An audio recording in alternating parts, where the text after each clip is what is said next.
C'est un règlement de compte qui avait frappé l'imaginaire en 2023. La belle-fille d'un mafieux était abattue en plein jour dans un stationnement de Laval.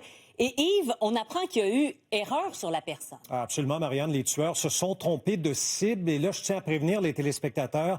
Les images que vous allez voir peuvent choquer. Donc, mai 2023, voyez Claudia Iacono à l'écran. Elle se dirige vers sa voiture, rue Jean-Talon, près de la Savane, dans la Côte-des-Neiges. Regardez en haut de l'écran. Il y a une voiture blanche. Et dans quelques secondes, vous allez voir justement, Marianne, le suspect armé qui va sortir, qui va s'approcher très rapidement de la voiture de Mme Iacono.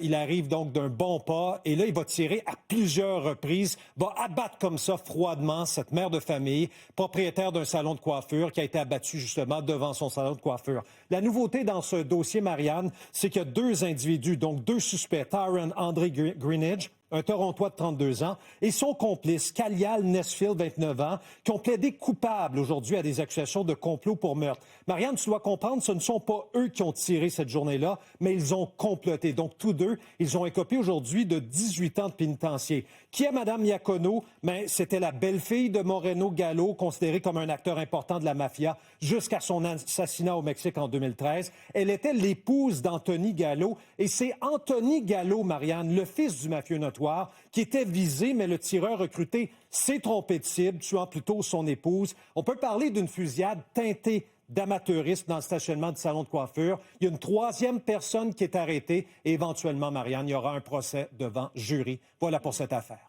Merci, Yves. Merci à toi.